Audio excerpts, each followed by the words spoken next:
Place au sujet du jour. Quand le couple va mal, pour combler un profond sentiment de solitude, pour sortir d'une dépression, pour tenter de faire oublier la perte d'un enfant, certains choisissent d'avoir un bébé dans l'espoir de consolider ce qui est fragile, de restaurer ce qui se délite.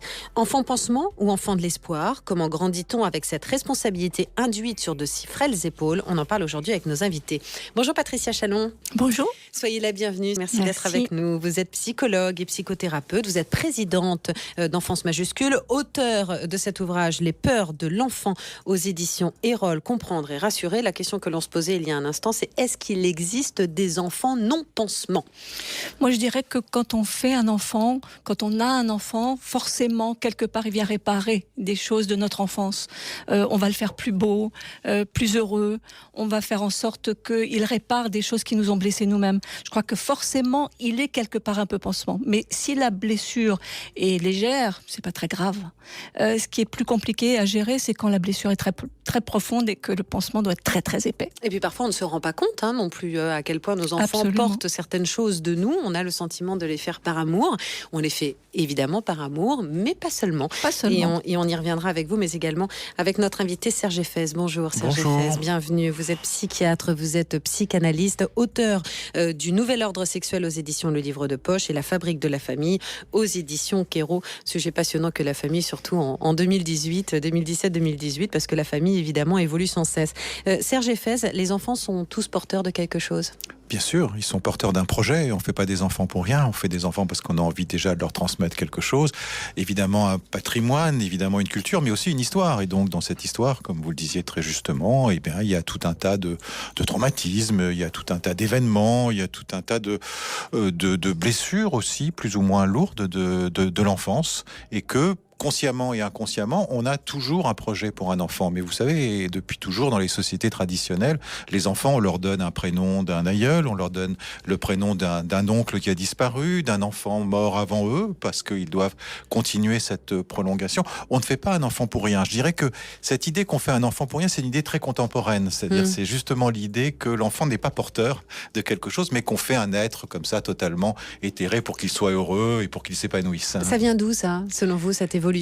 C'est symptomatique de notre société? Oui, c'est symptomatique d'une société d'individus qui sont de plus en plus déliés, de plus en plus libres, où justement on ne veut pas être que les projets des institutions, que les projets institués pèsent trop lourd sur les individus. Donc on veut qu'ils soient totalement désarmés, et on élève non plus nos enfants en leur disant sois cette personne que j'ai envie que tu sois, mais davantage en épanouis-toi, sois libre, choisis toi-même ton propre destin.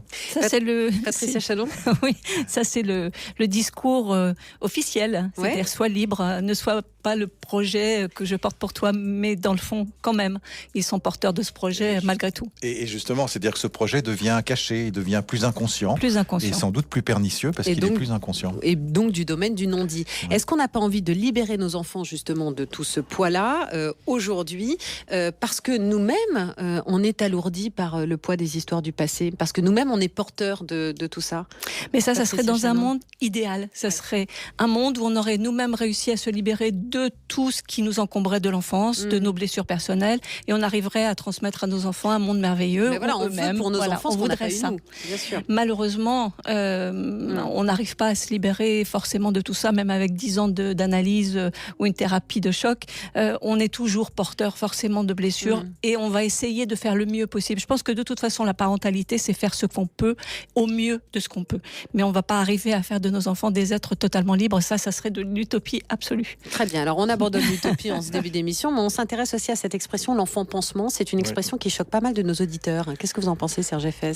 Oui, alors, comme on l'a dit, tous les enfants, c'est toujours un petit peu un pansement, mais il s'agit de savoir de quel pansement c'est et surtout quelle est la taille de la blessure et du pansement lui-même. Je crois qu'il faut différencier un projet personnel et un projet familial, déjà. C'est-à-dire qu'un projet familial, ça a du sens. On crée une famille, on crée des enfants, une fratrie, on prolonge une histoire, on s'inscrit dans une généalogie, quelle que soit la forme de la famille, c'est important. Un projet personnel, c'est quand un parent accapare un petit peu l'enfant en fonction de sa blessure personnelle, en fonction d'une revanche sur le passé, en fonction d'un deuil qu'il n'a pas assumé, parfois tout à fait inconsciemment, avec la meilleure volonté du monde, mais il va s'approprier cet enfant. Et dans ce cas-là, l'enfant n'appartient plus à la famille, mais il appartient à son parent uniquement, et là c'est beaucoup plus pernicieux. Patricia Chalon?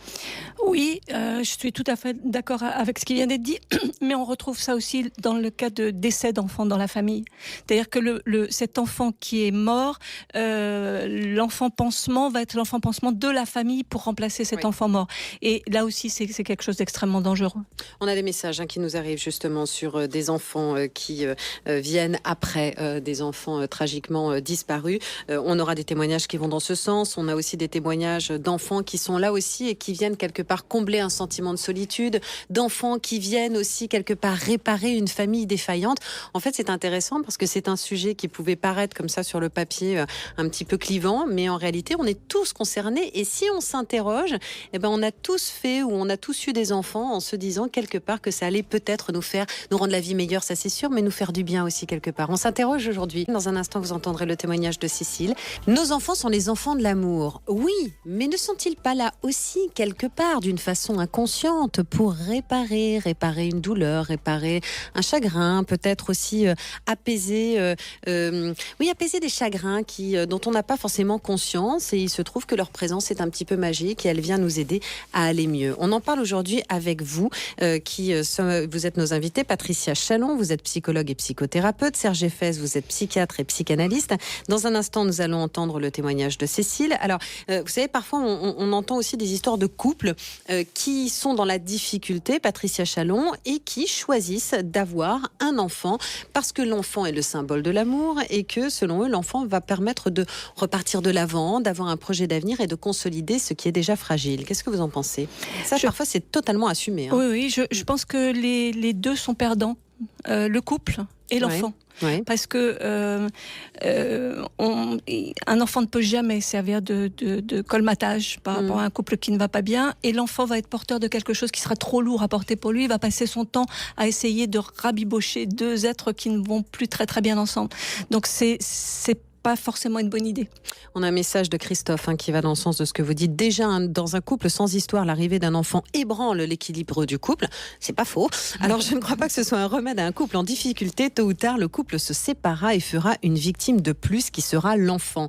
Karine qui nous écrit sur Twitter: chercher à réconcilier un couple de cette façon, c'est plutôt le tuer à petit feu. Ce n'est que mon avis personnel, mais l'enfant est plus voué à souffrir qu'à s'épanouir. C'est vraiment trop risqué. En revanche, un enfant peut réparer le mal-être ou les blessures de la maman. On y reviendra un petit peu plus tard avec vous.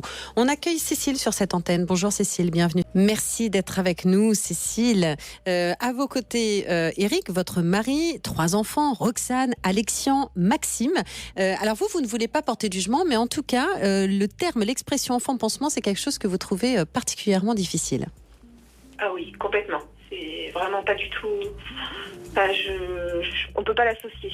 On peut pas dire enfant pansement. Enfin, pour moi, à mon sens, ça peut pas s'employer. C'est pas une expression qu'on peut employer. D'accord. En tout cas, on en parle aujourd'hui. Vous avez bien compris le message de cette émission. C'est: est-ce qu'un enfant a le pouvoir de réparer?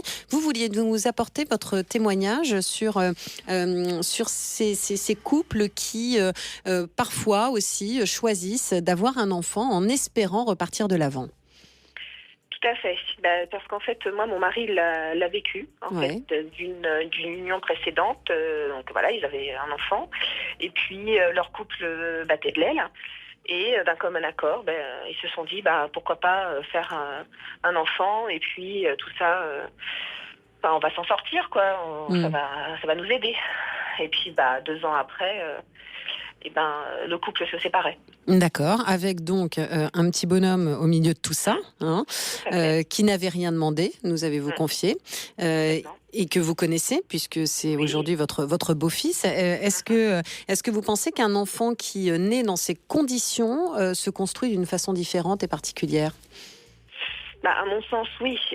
Alors, comme je dis, mon mari ne lui a jamais parlé de ça de vive voix en lui disant voilà, on a essayé avec ta mère, voilà, t'es né parce qu'on essayait de se rabibocher. Et voilà, alors j'espère aussi que sa maman ne l'a pas fait de son côté, mais n'empêche que On peut pas. Enfin, c'est comme les enfants quand les parents disent bah toi t'étais un accident. C'est terrible. Enfin, c'est affreux de dire des trucs pareils. C'est pas possible d'entendre ça. Donc après, est-ce que son fils s'est construit un peu différemment? C'est vrai qu'il est pas instable, mais ça a été peut-être un peu plus compliqué que son frère aîné, oui, dans sa vie. C'est peut-être un peu plus compliqué. Ça se traduit par quoi? Par un manque de confiance? Oui, c'est un manque de confiance, oui. Quand il était plus jeune, c'est vrai qu'il avait des soucis de poids. Alors, est-ce qu'on peut mettre tout ça là-dessus? Je sais pas, est-ce que c'est des choses qu'il a ressenties? Je saurais pas vous dire parce qu'il nous l'a jamais exprimé quand même. D'accord. Vous en avez parlé avec votre mari? Il vous a expliqué aussi dans quelles circonstances donc cet enfant était né. Avec le recul, qu'est-ce qu'il en pense? Que c'était une erreur, clairement. En gros. Alors après, quand ils sont là, on peut plus parler de regrets. Bien sûr que non, parce qu'on les aime, ça n'a rien à voir. On les aime, ça n'a rien à voir, mais n'empêche que... de toute façon, clairement, mais dès le départ, il a senti que de toute façon, c'était voué à l'échec. Et puis, se laisser après, il est aussi fautif, parce que lui, à la base, il en voulait pas, mais bon, il est aussi responsable de ça. Mais oui, c'est vrai qu'il m'a dit que c'était une très, très grosse erreur. Ouais, en tout cas, celui qui trinque dans l'histoire, comme dans beaucoup de séparations d'ailleurs, c'est toujours le cas, ce sont les enfants, mais encore plus effectivement quand ils sont si petits et qu'ils naissent dans ces conditions-là. Cécile, je vous remercie de nous avoir éclairé de cette expérience, en tout cas, qui n'est pas la vôtre, mais celle de votre époux. Et puis, on va poursuivre nos échanges avec nos invités. Ce sera dans un instant sur l'antenne d'elle. On vous embrasse, Cécile. Merci et à bientôt. Au revoir. L'essentiel, c'est peut-être de ne pas leur faire porter tout ça, en réalité, quand même, Serge Effez. Oui, bien sûr. Vous savez, on est quand même passé en un peu moins d'un siècle d'une situation où pour faire des enfants, il fallait se marier, en général à 18-20 ans. Et puis, voilà, on faisait des enfants parce qu'on ne se posait même pas la question. On faisait des enfants parce qu'on fait des enfants, quelles que soient les raisons conscientes ou inconscientes de ça. Voilà. Et en 2-3 générations, on est passé à une conjugalité qui n'a plus rien à voir avec la parentalité, mais vraiment plus rien à voir, où le projet conjugal et le projet parental ne sont plus du tout du même ordre, et où effectivement, on s'interroge tout le temps sur nos motivations, sur le désir d'enfant, à quel moment ça va être le bon moment pour le faire, comment est-ce qu'on l'imagine, quel est le bon partenaire, est-ce qu'on est sûr d'avoir trouvé le bon partenaire. Tout ça prend beaucoup de temps aujourd'hui. Et ça fait que les femmes aujourd'hui, eh bien, c'est plutôt entre 32, 33 ans et 40 ans qu'elles s'interrogent sur le fait d'avoir un enfant. C'est peu comme fenêtre de tir. Est-ce qu'elles sont sûres d'avoir le bon partenaire? Est-ce qu'elles sont sûres que leur projet est bien mûri dans leur tête? Tout ça, c'est des questions qui sont très, très angoissantes. Donc, la question de la bonne raison ou de la mauvaise raison pour faire un enfant, du bon ou du mauvais partenaire, elle est assez complexe, en fait. Et comme vous êtes là aussi pour nous apporter des nuances avant de donner la parole à Patricia Chalon, vous avez entendu le témoignage de Cécile, comme nous tous, il y a un instant, qui nous parlait du couple que son mari formait avec son ex-femme. Ils ont eu un enfant alors que leur couple allait mal. Et ils se sont dit, voilà, cet enfant va restaurer peut-être notre histoire d'amour. Eh bien, vous prenez la défense des couples comme ça. C'est-à-dire que vous apportez une vraie nuance. Oui, j'apporterai quand même une nuance. D'abord parce que je vois tellement de couples qui rêvent d'avoir un enfant, qui s'adorent, qui chouchoutent leur projet d'enfant pendant des mois et des années, et qui, quand l'enfant est là, c'est une catastrophe, que je me dis qu'en sens inverse, il faut peut-être aussi qu'on y réfléchisse. C'est vrai que les exigences par rapport au couple aujourd'hui, elles sont énormes en termes d'intimité, de complicité, de sexualité, de partage. On demande beaucoup au couple, et dès qu'il y a des accros, eh bien, le couple, il a tendance à s'effilocher parce qu'on se dit qu'on trouvera mieux ailleurs, quels que soient les enfants qu'on a ou qu'on n'a pas. Donc, dans cette situation, eh bien, on peut tout à fait imaginer que vous avez un couple qui est un petit peu en perte de vitesse, un petit peu en perte d'intimité, mais pour qui le projet d'enfant va être un vrai projet. C'est-à-dire qu'il va faire découvrir à l'autre un autre aspect de sa personnalité. On va découvrir la mère dans cette femme avec qui on se sentait un petit peu à distance, ou le père dans cet homme. On va partager quelque chose. Donc, tout ça est possible. La question, c'est effectivement jusqu'à quel point ce couple était endommagé au moment où il fait ce projet d'enfant. S'il n'y avait plus du tout ni complicité, ni intimité, ni sexualité, ni quoi que ce soit, on ne peut pas espérer que l'enfant va ramener tout ça. Néanmoins, ça peut fonctionner, c'est ce que vous vouliez nous dire. Mais c'est pas impossible. Patricia Chalon, qu'est-ce que vous en pensez? Oui, c'est ce qu'on disait tout à l'heure en parlant de petits pansements ou de gros pansements. Si le couple est complètement explosé, que le regard que l'un et l'autre portent sur l'un et l'autre est totalement négatif, que rien ne fonctionne, il y a peu de chances que l'enfant puisse réparer quoi que ce soit. Mais si effectivement on a juste un souci d'image de l'autre qu'il vient réparer dans la maternité ou dans la paternité, ça peut effectivement fonctionner. Je pense que là, on est dans quelque chose qui est à minima. vraiment à minima, et c'est un tout petit pansement. Newborn Val, qui nous écrit sur Facebook, on ne met pas un pansement par-dessus une plaie non soignée. Eh bien là, c'est pareil, on ne rajoute pas un enfant à un couple déjà en difficulté. Le couple a déjà des problèmes beaucoup plus profonds à résoudre. Il faut commencer par là avant de construire quoi que ce soit. Un enfant, c'est de l'attention, c'est de l'amour à donner, et ça n'est pas autre chose. Est-ce que l'arrivée d'un enfant dans un couple qui va mal aussi, Serge Effès, ça n'est pas courir le risque d'amplifier, de radicaliser les problèmes? On voit bien que parfois il y a certains couples qui ne se sont jamais engueulés avant d'avoir un enfant, oui, et qui commencent à se disputer quand il s'agit de donner le biberon la nuit. Absolument. Donc si en plus on a déjà des problèmes, est-ce que l'enfant ne va pas cristalliser les problèmes du couple? De toute façon, un enfant, c'est un tsunami dans un couple aujourd'hui, justement, ouais, parce que ça touche à toutes ces questions-là, de l'intimité, de la complicité, de la sexualité du couple, et surtout de l'image de l'autre. C'est une chose d'aimer l'image d'une femme, et c'est autre chose d'aimer l'image d'une mère. Ça fait revenir tout un tas d'images du passé qui sont beaucoup plus compliquées et qui viennent infiltrer la relation. Donc de toute façon, un couple, il va être en crise au moment de l'arrivée d'un enfant. Il va devoir transformer sa relation. Oui.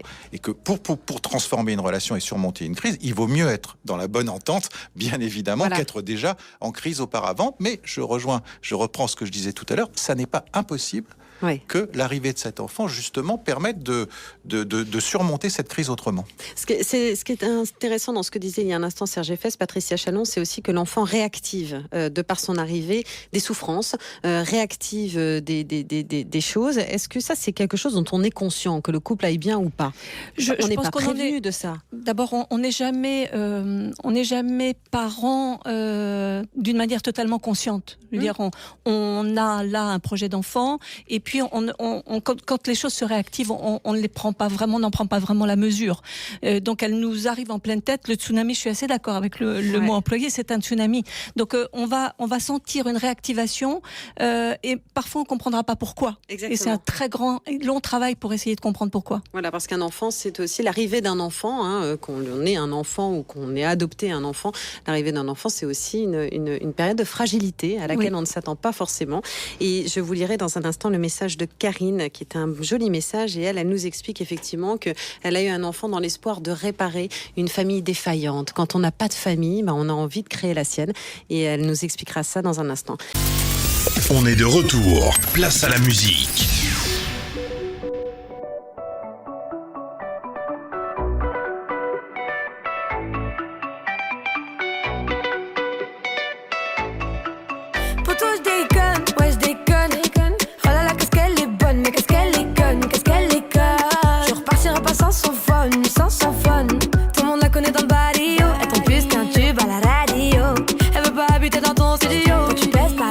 Proprio. Elle t'a piqué, t'as du mal à nous l'expliquer. Elle t'a piqué, tu penses qu'à elle toute la soirée. Tu penses qu'à elle donc tu t'amuses plus. Même tes potos te reconnaissent plus. Y'a que le barman qui t'encaisse plus. À croire sur terre il n'en reste que les. T'allais tout donner, mais fallait pas la laisser te piquer, gros. T'allais tout donner, mais fallait pas tout donner, fallait pas la laisser te piquer, me fallait pas tout donner, que ça l'est pas, tout le monde la connaît. Gros tu déconnes, elle t'appelle bébé, tu décolles, quand elle te répond plus tu t'étonnes. Oh là là, qu'est-ce qu'elle est conne, mais qu'est-ce qu'elle est bonne. Fallait pas tout donner, sois pas étonné. Elle t'a tout volé, ton ego, ton cœur, ton porte-monnaie. Elle t'a piqué, t'as du mal à nous l'expliquer. Elle t'a piqué, tu penses qu'à elle toute la soirée. Tu penses qu'à elle donc tu t'amuses plus. Même tes potos te reconnaissent plus. Y'a que le barman qui t'encaisse plus. À croire sur terre il n'en reste qu'à les. T'allais tout donner, mais fallait pas la laisser te piquer, gros. T'allais tout donner, mais fallait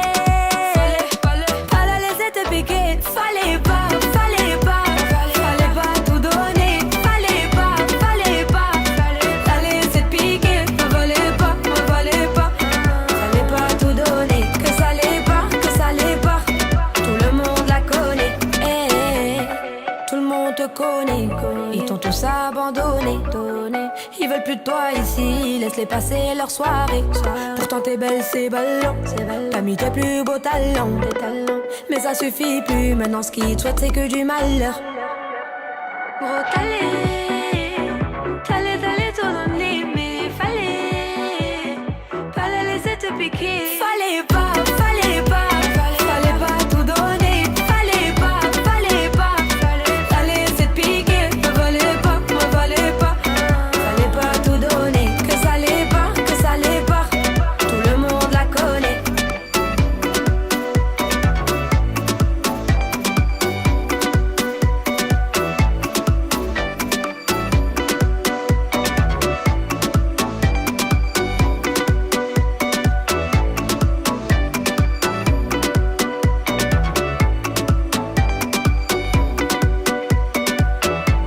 Quand j'ai eu mon premier enfant, nous écrit Karine sur Facebook, il y a 8 ans, c'était dans le désir de fonder ma propre famille et ainsi réparer le manque et le vide d'amour que je ressentais. Mon père est décédé étant jeune et les relations avec ma mère se distendaient un petit peu plus chaque jour. Aujourd'hui, nous n'en avons plus aucun.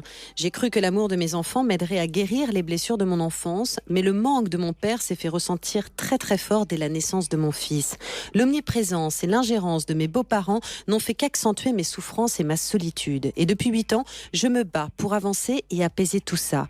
La naissance de ma fille, il y a 20 mois, a déclenché à nouveau toute cette souffrance qui commençait à s'apaiser. C'est un combat permanent et cela crée des tensions dans mon couple. Aujourd'hui, maman d'un garçon de 8 ans et d'une petite fille de 21 mois, je suis en lutte avec moi-même dès qu'on parle de famille. J'ai l'impression de ne pas en avoir, malgré tout l'amour de mes enfants. Un enfant peut-il tout réparer ? C'est un petit peu la question que l'on se pose aujourd'hui, en compagnie de nos invités que sont Patricia Chalon et Serge Effez. Je vais vous demander de réagir, Patricia Chalon, au témoignage de Karine. Alors, elle est émouvante dans son témoignage parce qu'elle veut construire quelque chose et il faut qu'on dise à cette jeune femme et à d'autres que ça n'est pas parce qu'on a eu une famille défaillante qu'on ne sera pas capable soi-même de construire une vraie famille avec des enfants qui ne seront pas plus abîmés que les autres.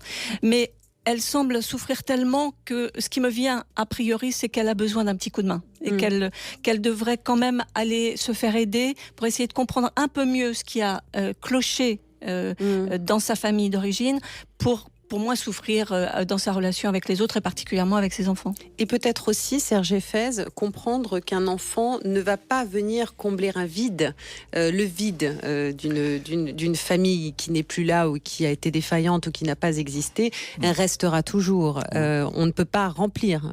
Oui, enfin, combler un vide. Sûrement, un enfant, il est là et il remplit tout de même quelque chose. Il remplit une existence, il donne du sens, il permet de sortir de soi-même, de se décentrer. Mais il n'efface pas le chagrin d'avoir eu une famille défaillante. C'est-à-dire qu'il ne guérit pas les blessures de l'enfance, pour reprendre le terme que vous aviez employé. On ne peut pas lui demander ça.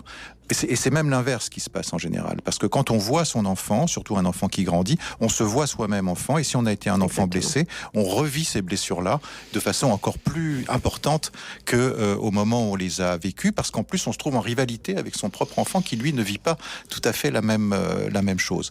Donc, on ne peut pas lui demander ça, sauf à créer un enfant thérapeute, à ce moment-là, qui, toute sa vie, ou en tout cas toute son enfance et son adolescence, n'aura pour mission que de réparer son parent défaillant et de lui soigner ses blessures, ce qui n'est pas forcément le meilleur départ dans l'existence, qui lui empêche d'avoir sa vie propre. Donc on ne peut que conseiller à Karine, si elle rencontre des difficultés, justement, de s'occuper d'elle aussi, Karine.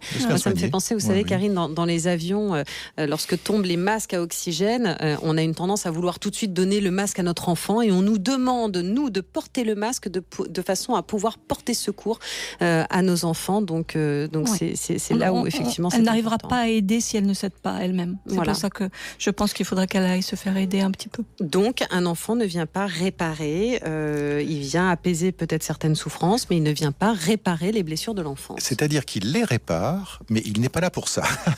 Il ne les répare pas forcément, puisqu'elle nous explique, moi, il me manque quand même ma famille. Ce que je veux dire par là, c'est qu'elle nous explique, je fonde une famille, mais il me manque quand même ma famille. Elle explique très clairement, je fais un enfant pour réparer ses blessures, et à ce moment-là, ça ne va pas. Mais si elle commence, elle, à réparer ses blessures, eh bien, l'enfant va continuer ce travail, parce que justement, il va lui permettre ce décentrement et ce nouveau lien. Donc, les enfants permettent aux adultes d'aller mieux, en général, mais ils ne sont pas là pour leur permettre cela. Très bien. Fabien nous explique, l'arrivée d'un enfant ne va pas résoudre les problèmes d'un couple. Si un couple doit se réparer, il le fera tôt ou tard, mais un bébé peut aider à guérir une dépression. Aïe, aïe, aïe. Je dirais. Parce que là, on pas rejoint ça. un petit peu le témoignage de Karine qui nous explique qu'elle lutte et que c'est difficile. Est-ce qu'un enfant, effectivement, peut aider à se renforcer dans des moments aussi difficiles que ceux-ci? La dépression, c'est quelque chose de difficile pour lequel on a besoin d'être aidé, soutenu, porté. Et un enfant, c'est trop petit pour faire ça. Bah oui. Vraiment. Je crois que c'est pas sa place. Et de toute façon, chaque fois qu'on mettra un enfant à la place d'un thérapeute, à la place d'un médicament, à chaque fois, on fera fausse route. Il n'est pas là pour ça. Oui, Serge Efes. si on met, reprenons notre terme de pansement, qui est là tout au long de cette émission, si on met un pansement sur une blessure qui saigne à grand flot, eh bien, ça va durer 5 minutes et puis le flot de sang va repartir. Si on n'a pas suturé la blessure, pour la dépression, c'est la même chose. L'enfant va colmater quelque chose pendant un temps parce que son parent va se décentrer lui-même pour s'en occuper, mais pas suffisamment, et les blessures vont réapparaître. Voilà, c'est ce qui est écrit par certains de nos auditeurs, c'est dire qu'un enfant, effectivement, nous oblige à nous lever le matin, nous oblige à porter secours, nous oblige à porter attention, mais néanmoins, on n'a pas toujours la force de le faire. Donc effectivement, quand on part fragilisé, ça n'est pas forcément toujours une bonne idée. Mireille nous écrit qu'il y a 20 ans, elle était enceinte de ses jumelles, tout se passait bien jusqu'à 5 semaines avant le terme. Complication, j'en ai perdu une, d'autant plus difficile, c'était celle qui s'affirmait le plus, qu'il fallait toujours caresser ou lui parler pour que je puisse me positionner pour m'endormir. L'autre était d'un calme. Je me suis battue moralement. Il me fallait un autre enfant pour combler ce vide. Donc 16 mois après, j'étais de nouveau enceinte, mais je voulais une fille. Quand j'ai appris que c'était un garçon, j'ai pleuré et ce bébé m'a comblée de joie. Je vous propose tout de suite d'entendre le témoignage de Lily. Bonjour Lily. Bonjour. Merci d'être avec nous, Lily. Vous étiez à notre écoute et vous nous avez laissé un message sur Facebook qui m'a donné envie de partager un petit peu plus avec vous encore sur l'antenne. Comment allez-vous aujourd'hui, Lily ? Ça va un peu mieux. Ouais, ça n'a pas été facile, j'imagine. Hein. Non. Vous êtes la évident. maman d'Arthur, de Maxence, Tout à fait. et vous avez malheureusement vécu la douloureuse épreuve de perdre un bébé alors que vous étiez enceinte. C'était il y a 3 mois maintenant, C'est ça. suite à une erreur médicale. Et vous vouliez réagir sur le sujet de ce jour et puis surtout sur ce besoin d'enfant qui vous étreint depuis cette épreuve. Oui, c'est ça. Ça fait peu de temps, en fait, où j'ai vraiment ce besoin, puisque c'est plus un besoin qu'une envie. Mhm. Je ressens le besoin de retomber enceinte pour juste passer à autre chose et aussi dans ma vie de femme, me dire que voilà, je suis capable de mener une grossesse à terme, même si j'ai déjà eu 2 enfants. Ouais. Mais m'arrêter là-dessus, en fait, c'est très compliqué et j'y pense en permanence. Et j'ai l'impression que avoir un enfant qui naît vivant et en bonne santé serait ce dont j'ai besoin, quoi. Quand vous dites que vous, c'est une forme d'obsession, c'est que c'est quelque chose qui s'est installé en vous tout de suite et qui ne vous lâche pas. C'est quelque chose de physique. C'est ça. Ouais. C'est vraiment c'est au creux du ventre, quoi. Enfin, c'est le cas de le dire. En l'occurrence, voilà, c'est physique. C'est de la nidification. Voilà. Bon, vous en avez terriblement besoin. Qu'est-ce qu'il en dit, votre conjoint ? Lui, par contre, c'est tout l'inverse. Lui, il a très peur. Ouais. Très peur de revivre la même chose et il ne veut pas d'un enfant pansement, justement. Donc, c'est ça qui m'a fait réagir. C'est ça qui a fait que j'ai renvoyé un message parce que, voilà, ça m'a tout de suite parlé. Ouais. Et du coup, on a ce creux qui se crée, en fait, finalement, entre nous. Là où, normalement, un enfant, nos 2 premiers enfants nous ont liés. Là, ce 3e enfant, malheureusement, même s'il n'a pas pu être là, ça crée des tensions entre nous, là où normalement on ne devrait pas y en avoir, quoi. Ouais, je comprends. Alors après, effectivement, hein, vous vivez une période difficile et puis on ne vit pas forcément ce genre de choses au même tempo dans un couple, hein, c'est ce que vous soulignez. Et j'imagine que c'est difficile, mais on peut se dire aussi qu'on peut faire du temps son allié dans ces moments-là, Serge Efes. Oui, absolument, parce que j'entends bien dans vos témoignages, Lilith, qu'il y a comme une urgence, qui est une urgence dans votre corps. Hein. Quand vous parlez de besoin, on sent le manque, comme on parle de manque pour un drogué, par exemple. Et que, en plus, vous dites que vous doutez de vous-même, c'est-à-dire que ça atteint non seulement votre corps, mais votre image. La perte de cet enfant, l'image de vos capacités, c'est beaucoup. C'est beaucoup de choses à réparer, j'ai envie de vous dire. Et c'est vrai que ça serait dommage de demander à un enfant de réparer tout ça tout de suite. Je pense que vous avez un petit peu de temps. Je pense que il s'agit de transformer ce besoin en désir, peut-être, d'y penser, de penser à cet enfant à venir, de l'imaginer, peut-être de l'imaginer différemment de la façon dont vous imaginiez l'enfant précédent. Mettre quelque chose en place qui permet de l'accueillir, voilà, avec plus de sérénité, plus de tranquillité, plus de calme. Vous avez le temps, hein, vous êtes jeune, vous n'avez pas besoin de vous précipiter. Oui, Lily, elle a 29 ans. Non, mais et en même temps, on comprend ce besoin de balayer cette douleur, Patricia Chalon. Oui, mais je suis d'accord avec Serge Effez. Il faudrait que le besoin se transforme en désir. Et pas seulement en désir pour Lily, mais en désir de couple. Parce que sinon, ce couple va en payer le prix. Je pense qu'ils sont pas en ce moment sur le même rythme et qu'il faut qu'elle laisse aussi le temps à son mari d'avoir aussi ce projet pour que ce troisième enfant qui va venir soit accueilli aussi bien que les deux premiers. Il y a vraiment, je suis d'accord, il faut laisser du temps au temps. Et moi, en même temps, je comprends ce que vous voulez dire, Lily, dans cette urgence à ne plus souffrir d'une situation qui a été douloureuse. Est-ce que je peux vous demander comment réagissent Arthur et Maxence aussi à cette situation? Parce que on parlait un petit peu du couple, mais en fait, il y a des enfants aussi qui arrivent forcément dans des familles qui sont déjà formées. Qu'est-ce qu'ils en pensent, vos enfants? Alors Arthur, qui a 5 ans, lui, se rend vraiment compte, lui, il attendait quand même son petit frère. Du coup, on commençait tout doucement à préparer les choses, puisque tout allait bien dans la grossesse, il n'y avait rien qui pouvait amener à penser que ça se passerait mal. Donc c'est vrai que lui est en deuil encore aujourd'hui. Super. Par contre, Maxence, dans 2 ans, elle se rend compte de rien du tout. Oui, bon, ce qui est bien. Raison de plus pour prendre le temps. Parce que les enfants aussi ont été impactés, donc mettre les choses à plat, prendre le temps, qu'un enfant ne remplace pas l'autre immédiatement, que chacun ait sa place à son tour. Je pense que c'est même si c'est un petit peu difficile pour le moment, je pense que c'est important de prendre vraiment le temps et de pas faire très très vite. Notre enfant vite. Oui, il y a le temps, c'est le temps du deuil, c'est vous qui avez employé ce mot, le deuil ça prend un petit peu de temps, c'est comme, je sais pas, une rupture amoureuse, eh bien voilà, on n'a pas forcément envie de retrouver immédiatement le lendemain quelqu'un d'autre pour remplacer quelqu'un qui est parti. Pour un enfant, c'est sans doute un peu la même chose. Voilà, et puis peut-être aussi Lily, que ce sera une façon de renforcer encore tout ce qui vous lie tous, même si moi je comprends parfaitement ce besoin impérieux et physique, que les femmes peuvent très très bien comprendre. Comprend tout à fait, oui. Évidemment. En tout cas, Lily, on vous souhaite surtout d'être au mieux dans ces moments qui sont pas super faciles. J'espère que cette émission aura pu vous interroger ou en tout cas vous apporter quelques éclairages. Et puis, on pense bien à vous, surtout. Merci beaucoup.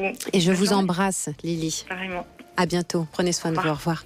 Julie qui nous écrit: tout l'amour que j'aurais donné à mon premier garçon, je le répercute sur mon deuxième loulou. Il n'a pas réparé la blessure de la perte, mais il a permis de comprendre que je devais continuer à vivre. Je t'aime, mon Luca d'amour.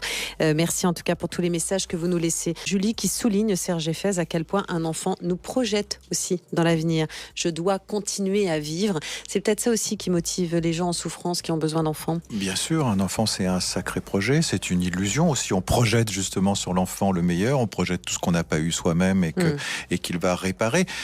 Encore une fois, toute la question est du poids, de l'importance du poids qu'il a apporté sur les épaules. Je ne sais pas, par exemple, un enfant, on peut projeter qu'il sera le plus grand pianiste du monde. Et puis, cet enfant, on le met au piano, et puis au bout de 2-3 ans, le piano, ça lui plaît pas du tout.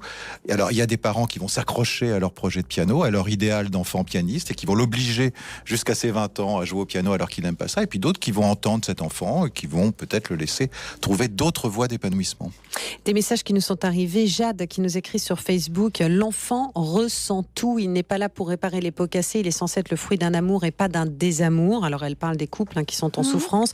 Malika qui nous écrit: enfant pansement, mais quelle horreur, un enfant est un futur adulte en devenir, comment peut-il se construire s'il a été conçu dans la douleur? S'il vient au monde en sachant qu'il n'a pas été voulu ou qu'il n'a été voulu que pour réparer, je ne pense pas qu'il puisse s'épanouir vraiment. Alors d'abord, on est tous porteurs, on le disait dans cette émission, opérations de réparation multiples et variées. Oui, mais ça n'a pas toujours fonctionné d'ailleurs. Mais on est tous porteurs de ça. Non, mais c'est déjà une réalité. Est-ce qu'on en est tous absolument conscients ? On n'en est pas tous conscients, et puis heureusement, et ça ressurgit de temps en temps au fil des épreuves, ou quand on est soi-même parent, ou quand bon. Mais ce qui est important, je crois, c'est de rappeler que un enfant, on est tous dans quelque chose d'une lutte pour une place. Et à chaque fois qu'on va mettre cet enfant à une place qui n'est pas la sienne, à chaque fois il sera en difficulté. À chaque fois il aura à rejouer quelque chose qu'il n'aurait pas eu à jouer. On va se dire, il va se dire lui-même, l'enfant, oui, l'autre, celui qui est mort ou celui qui aurait dû être là à ma place, il aurait fait ça différemment. Lui, il aurait été meilleur. Lui, il aurait été bon en piano justement, et moi, je ne sais pas jouer du piano. Il va avoir à porter sur les épaules des choses tellement lourdes que vraiment il est important d'en être conscient et de ne pas de pouvoir le dégager au maximum de ce fardeau-là. Donc là, vous parlez à ces parents qui ont perdu un enfant et qui ont eu un enfant par la suite, ou à l'instar de Lily qui nous expliquait son besoin impérieux d'avoir... J'ai trouvé son témoignage tellement émouvant à Lily, j'étais restée dans cette... Mais est-ce qu'il faut expliquer la situation à un enfant quand même ? Oui, on ne peut pas cacher les choses à un enfant sur les conditions dans lesquelles il a pu arriver. Je parle des enfants qui arrivent après la perte d'un autre. Moi, je crois. Bien sûr. Il ne s'agit pas de créer des fantômes, mais il s'agit que les fantômes ne soient pas malfaisants. C'est-à-dire les fantômes, ils sont là, on peut les nommer, mais c'est vrai pour un enfant mort avant, mais c'est vrai aussi pour des ascendants. C'est vrai, par exemple, je ne sais pas moi, une maman qui a perdu un jeune frère quand elle était enfant, son premier garçon, elle va avoir tendance à l'identifier à ce frère-là. L'essentiel, c'est qu'elle en soit consciente et qu'elle ne transforme pas le fantôme de son frère en un spectre qui va hanter la vie de son enfant. Mais les parents doivent se remettre en question aussi. On a Nadine qui nous écrit un message. Je ne pense pas qu'un enfant puisse remplacer un enfant mort. Au contraire, c'est catastrophique. On n'existe pas. Cela a été le cas avec ma mère. Elle a perdu ma sœur dans ses bras à l'âge de 4 mois. Je n'ai jamais compté pour elle et j'étais livrée à moi-même. À nous aussi de nous emparer aussi de nos douleurs et de nos problématiques pour ne pas les faire subir à nos enfants. Oui, parce que dans le cas que vous évoquez là, cette maman, elle a porté le deuil toute sa vie. Et donc tout ce qu'il y a autour a été impacté. Les enfants, sans doute son mari, sa vie quotidienne a été impactée par ce deuil permanent. Donc cette petite fille n'a jamais eu de place, effectivement. Et ça rejoint ce que vous étiez en train de dire sur la place il y a un instant.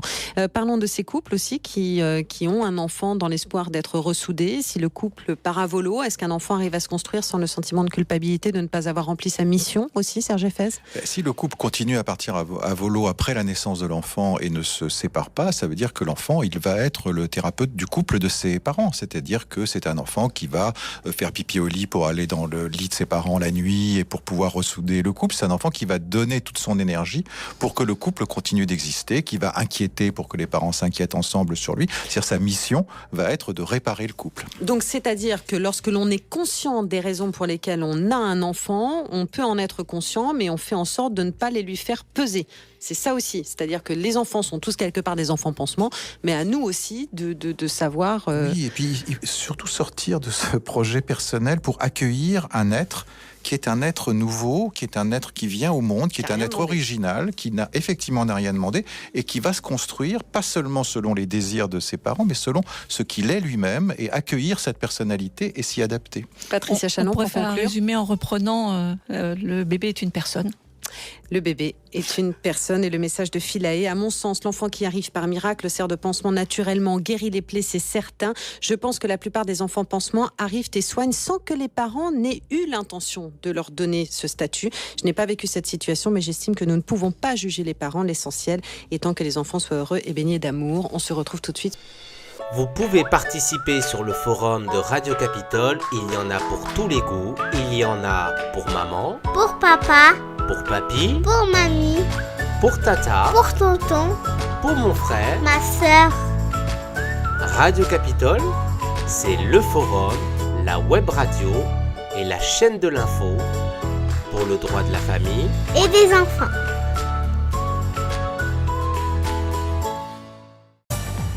Voilà, si vous voulez poursuivre en tout cas nos échanges du jour et puis vous intéresser au sujet des enfants, eh bien je vous conseille les ouvrages de Serge Effez, La fabrique de la famille aux éditions Quérault, et puis Les peurs de l'enfant aux éditions Erol de Patricia Chalon. Merci beaucoup à vous deux d'avoir accepté notre invitation. C'était passionnant. Comme d'habitude, merci, prenez soin de vous. Radio Capitole, la chaîne de l'info pour le droit de la famille et des enfants. On est également sur Twitter et Facebook, la chaîne en continu pour le droit de la famille et des enfants.